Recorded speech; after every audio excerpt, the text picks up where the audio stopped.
Espacio de análisis a través de esta señal de RCR para todo el país. Venimos de reseñarles en Informe RCR en nuestros distintos programas el tema de la inflación y el costo de la vida, el índice nacional de precios al consumidor. Por ejemplo, las cifras del INE y del Banco Central hablan que el pasado mes de diciembre cerró con 1.8% de incremento en el precio de los alimentos. Eso es un tema que nos afecta a todos, a toda la población, a todos los venezolanos. Y sobre todo, cuando hablamos del tema de los alimentos, afecta para su compra a la población más necesitada del país. La que menos recursos tiene es la que más consume para cubrir su canasta alimentaria básica, mínima. Y esa canasta está por los 1.700 bolívares, cuando el salario mínimo en Venezuela es de 1.548 bolívares. Es decir, que ni siquiera alcanza para la canasta alimentaria básica en nuestro país. Está también vigente y un poco enredado y generando confusión en el país, y lo hemos reseñado también, el tema de la aplicación de la ley de costos y precios justos en el país.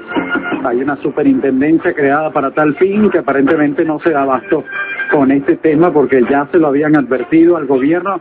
Indiscutiblemente revisar el costo y los precios de todos los productos en Venezuela y en cualquier parte del mundo es una misión casi que imposible. Tenemos en línea a Daniel Velázquez.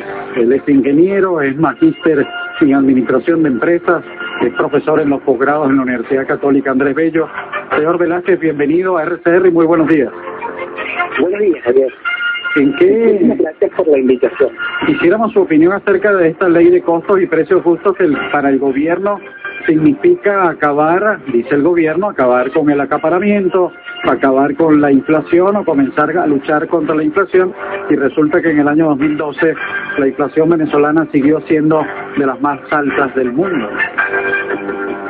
Mi opinión acerca de esta ley es que si vemos los fundamentos que llevan al gobierno a desarrollar esta ley, yo creo que le podríamos dar un poco de razón.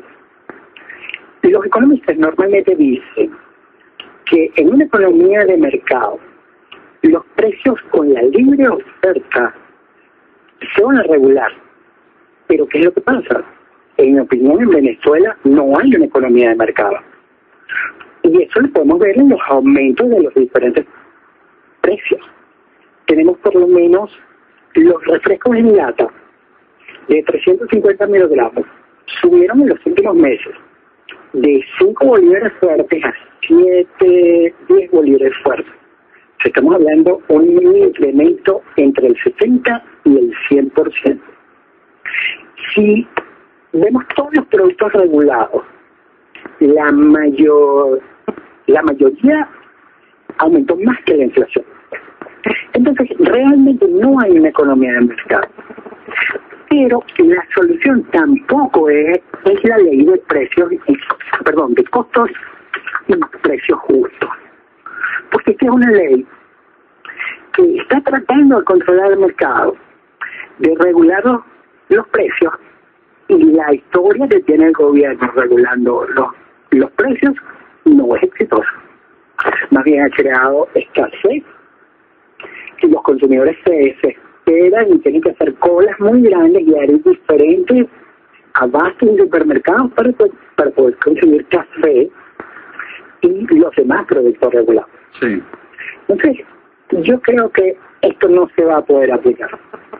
Es realmente difícil calcular la estructura de costos de todos y cada uno de los productos que se fabrican en Venezuela. Es una labor titánica que necesitaríamos miles de personas con una gran capacitación, y además la contabilidad se puede mover dependiendo de cómo uno ajuste las cuentas.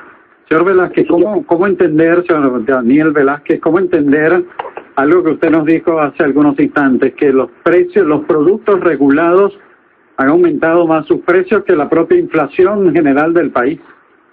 Sí, por lo menos podemos ver, vamos a tener el 2010. La harina pan incrementó 63%, contra 27.2 de la inflación. Y la leche aumentó 30%. Y el azúcar 92%. Adicionalmente, esto creó escasez. Entonces, el gobierno fracasó en su intento de regular los precios y adicionalmente creó otros problemas para los consumidores. Claro, pero usted entonces también hay que recordar que justo el gobierno, y me estaba poniendo como ejemplo el año 2010, justo expropia empresas productoras de leche, expropia productoras de café, controla los precios y con todo y eso siguen aumentando. Es una cuestión increíble, es dificilísimo entender eso. Es un poco de oferta y demanda también. Y que la economía no es la más favorable para las empresas, para los negocios y para los inversores. Si nosotros estudiamos el retorno, es decir, las ganancias de una empresa en Venezuela, de acuerdo a las leyes económicas, deberían ser mayores que otra empresa con una economía más estable. Porque el riesgo amerita un mayor retorno. Sí. Y eso no está pasando. De verdad, esto es bien complejo, es difícil de solucionar con una ley y una superintendencia, porque si vemos que en pocos productos el resultado ha sido el fracaso, ¿cómo podemos pensar en todos los productos que hay en Venezuela? Señor Velázquez, le agradecemos muchísimo estos minutos para nuestra audiencia de Radio Caracas Radio. Y mira, muchísimas gracias a ti por la invitación, muchísimas gracias a la audiencia por dejarme entrar en sus casas, a sus carros. Y seguiremos en contacto. Seguiremos en contacto. Así es, el ingeniero Daniel Velázquez, con un magíster en Administración de Empresas, profesor de los posgrados en la Universidad Católica Andrés Bello de Caracas. Se despide de ustedes por el momento Javier Pereira Díaz. Este fue nuestro espacio de análisis con Javier Pereira Díaz.